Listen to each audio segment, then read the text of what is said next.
Like, you just need to throw that motherfucker against the wall. And then apparently he transforms into a prince. Hi and servus, my lovely geeks, nerds, and fellow fairy tale lovers, and welcome back to another episode of Fairy Tale Friday. That is a limited series right now in which I'm telling you a German fairy tale that was published by the Grimm brothers. And that maybe got me a bit traumatized. I mean, this one definitely, maybe I got my frog phobia from this one because it is about a frog and a princess. It is about the princess and the frog. This is the fairy tale. Surprise, surprise. If you've read the title already, you might already know. So yeah, this is the fairy tale I'm going to tell you this week, and it is quite a short one. So I'm assuming right now, while I'm recording this, that this video might be a quick one, which is very convenient for me because I'm filming this on Thursday and I don't have time for a bit bigger fairy tale. But yeah, the princess and the frog, or the frog king. This is how it is called in Germany, or in German, or it is called the Iron Heinrich, which is, I will come to that, which is this Heinrich dude is like, is this just a weird dude that shows up in the end of the fairy tale where I'm just like, what's your deal, man? Like, why you in this? But yeah, anyways, I will come to that later on. But this fairy tale got it all. Like, it got like one of my favorite tropes, which is the very, very, very, very, very, very pretty princess that is just beautiful. There's nothing more to say about her, except like in this one she might be a bit arrogant, but so she's not like Snow White or Sleeping Beauty, like this very naive little princess. So she's a bit more arrogant, but yeah, well, at least she's pretty. And we got a prince who is, of course, very convenient right there at the right moment to get himself a princess.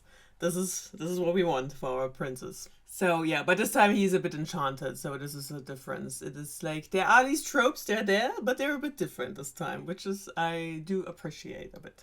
Alright, with any further ado, let's take a stroll in the German woods of fairy tales. Once upon a time in a fairy tale kingdom, a kingdom in which wishes could still be fulfilled or come true, which apparently is a thing. I don't know. This is definitely information I need to tell you because it's also in the first sentence of the fairy tale.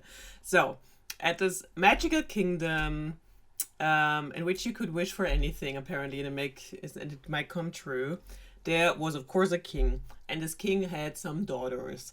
And they were all super beautiful, of course, but the youngest one was the most beautiful princess there is.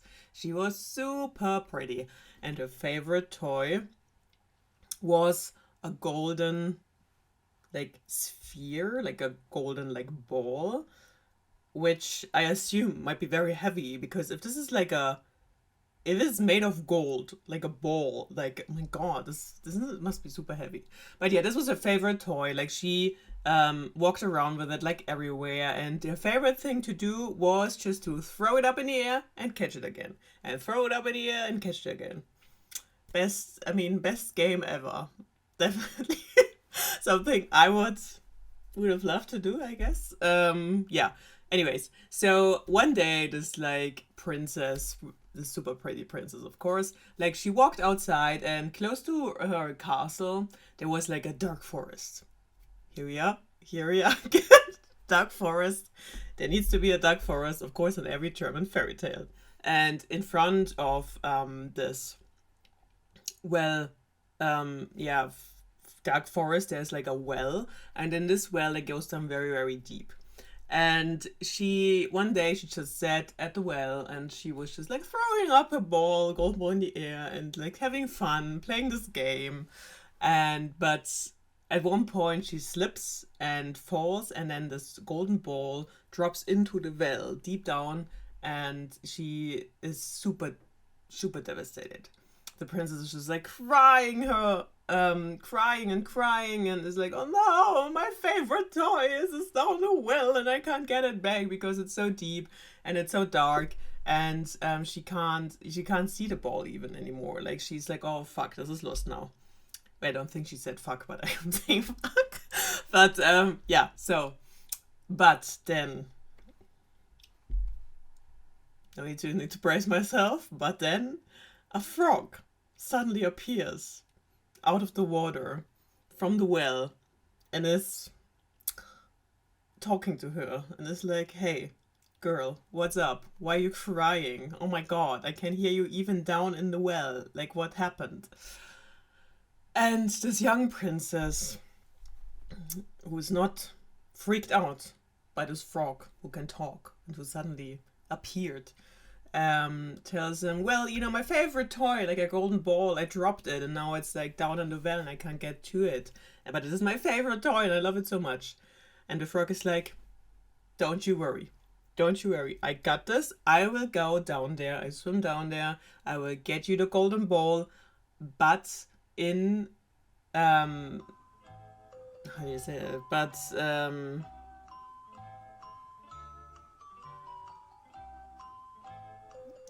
my god, my English is already escaping me. But in return, oh man, Jesus. In return, I want you to be my companion, or I want to be your companion, actually. I want you to take me into the castle. I want you that you eat with me, that I can like eat from your plate, that I can drink from your cup, that I can like sleep in your bed. I just want to be your companion, like your like tight buddy, like your bestie for, I don't know, the rest of your life. I don't know. And the princess is like, well, yeah, sure, if you get my golden ball, for sure, I will do that. So when the frog comes out again, he has like the ball. However, he was able to carry that out of the well. I mean, this is a little frog. But I guess if he can talk, he might be super strong too. So he gets out the ball and the princess like snatches the ball out of his like hands or whatever and is like running back to the castle. And the frog tries to keep up with her and is like, wait for me. You promised me that I can be your companion. And she's like, you know what? Fuck you. And just like runs away. Then in the evening, while she's having dinner with her dad and her siblings and like the whole like king family or like royal family, she hears, you know, some weird noises approaching at the door. And they sound very like glibbery, like something that would like just at the stairs. You know, however frog sounds. But apparently, you know, so the frog, of course, he came after her and he is now in front of the door from the dining room and is crying out for her and is like, girl, you left me there, but you promised me that I can be your companion. And the princess is terrified, and her father, like the king, is like, okay, what's going on here? Like, who is this dude? Like, what is happening? What did you do? What did you promise? And the princess is like, she starts to cry and is like, I'm so sorry, daddy. This is not a guy. This is a weird frog that can talk, and I promised him if he gets my favorite toy back out of the well that I will be his companion, or he will be my companion, or whatever. But like, he's a frog. What the fuck? And the king is like, well, daughter, I mean, you promised this little frog that he will be your companion, and, well, this is on you, I guess, so we just let him in. So they let the frog in, and he jumps onto the table next to her, and is, like, super happy. He's very happy and chatty, and it's just like, man, this is amazing, I'm a frog, but, like, I'm your companion now, this is amazing. And so he eats from her plate, he drinks from her cup, and she's disgusted. I mean, I would be too, fair enough. It's just like, ugh. And yeah, so she's disgusted and is like, oh my god, no, like he's eating from my plate now and he's drinking from my cup. I mean, this is like, oh. And then her father, the king, is like, well, girl, you I mean, you need to keep your promises. Like, you should have thought about that before you gave him your word.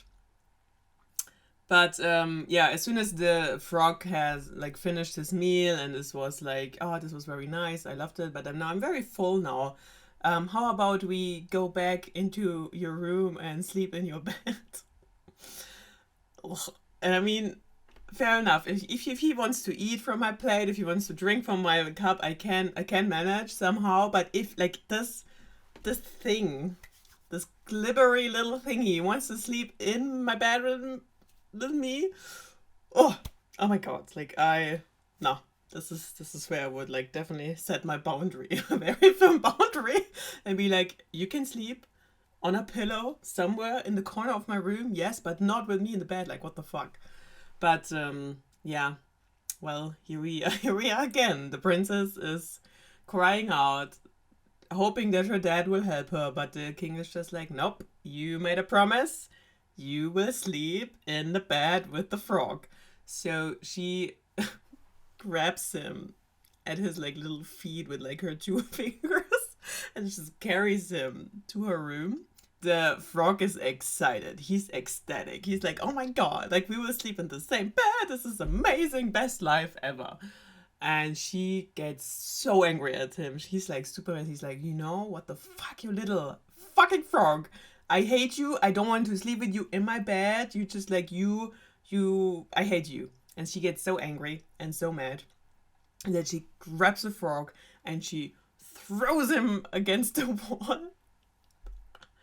And then,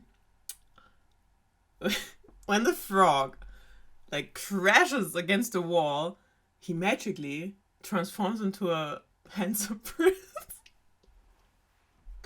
I mean, what the fuck? Like, okay. I mean, so there's no kiss again. We have no kiss, like the same with like Sleeping Beauty. We had that same kind of thing where the Disney version tells us like, no, it's just a kiss from true love will, transform the frog. No. There's like, you just need to throw that motherfucker against the wall, and then apparently he transforms into a prince. I love it. I wouldn't mind that, just throw some frogs at the wall and see if there comes a prince out of that. But yeah, anyways, so of course there's a handsome prince, and the king is like, oh, how convenient, you guys are getting married now, boom. So yeah, she has no choice, and the fairy tale is not over yet. Okay, just we're still in there, because now the weird dude I mentioned in the beginning is coming up. So the prince now is like, oh my god, thank you, I was like a very evil witch. She enchanted me to be a frog, and only you could break the curse by throwing me against a wall in disgust. Just like, I know, weird curse, but here we are. So they needed to go back to his kingdom now, because they're going to be married now. I mean, that's how it is. And out of the sudden, this weird dude named Heinrich comes with a chariot, like chasing to the castle of the princess to pick up the prince, the enchanted the former frog, the prince and the princess. And this dude was so happy. Like he cries when he sees his prince being his prince again, because he was devastated his prince got transformed into a frog, and he could not, like, he was so devastated that there were iron chains, like 3 of them, that were built around his heart, because he felt so heavy and so heartbroken about his prince. And now he was like ecstatic that he was back in his former self again, that he was a human again. So he picked him up with the chariot, and the prince was just like, dude, why are you crying? This is a bit weird. And Heinrich, his very humble, very loyal servant, was just like, oh my god, prince, I'm just so happy that you're alive again. And so when they were driving with the chariot to the prince's kingdom, like the prince hears some stuff like dropping, like it was really loud. And he turns to Heinrich, who's on the back of the chariot, still super happy, crying because his prince is back. And it's like, Heinrich, what's happening? What is like it? Like, is our chariot? Is this breaking down? Like, what is this noise? And he's like, no, my Majesty, my prince, my love, I guess. I don't know. Like, there are weird vibes going on between these two, which is gotta tell you. And he's like, no, don't you worry. This is not from the chariot. These are my iron chains that have broken off from my heart because I'm so happy to finally see you again. And they just like fall off onto the road. And so this is the weird noise you hear. It's like the iron chains falling from my heart, dropping onto the ground. And the prince is like, oh, okay, sure, yeah, awesome. Well, here we are at the end of the episode again. This was another fairy tale published by the Grimm brothers a few hundred years ago. It's been a while. And yeah, I hope you enjoyed that. If you did, you can subscribe, like, comment, let me know what you think. And yeah, I gotta say this was a very short one, was a quick one, but I really enjoyed it. And I can't get over the fact that this weird dude named Heinrich comes up in the end, and it's just like, yeah, all over the prince. There's definitely some stuff going on between these two, but yeah, it's like, it's very interesting because it is such a very short fairy tale, but the Disney version of it, The Frog and the Princess, which is definitely one of my all-time favorite animated Disney fairy tales, because I love the music and I love Tiara. I think this was her name, the princess, who was not a princess. She was a very hard worker, or she's a very hard worker and a dreamer, and she was definitely someone I could definitely relate to. Especially her song with like, I'm almost there, and who does not, enjoy the little things in life. Just was really, really working hard for her dreams to come true. And I still do resonate a lot with that. And so, yeah, and generally, I mean, the music is amazing in there and the animation is amazing. I'm just very sad that it did not very well when it came out, unfortunately, but it is a great, great fairy tale and a great Disney animated movie. So, in case you want to watch something really cool, which is definitely way better than the original fairy tale, which is just weird. I mean, this wasn't really traumatizing, though. It was more like very weird. So, this was our very weird stroll into the German fairy tale forest. And I'm looking forward to next week to go again into these weird woods and follow some pretty princesses, probably, and some weird princess. And yeah, we'll see where that leads us to. All right. You have a very lovely day and see you soon.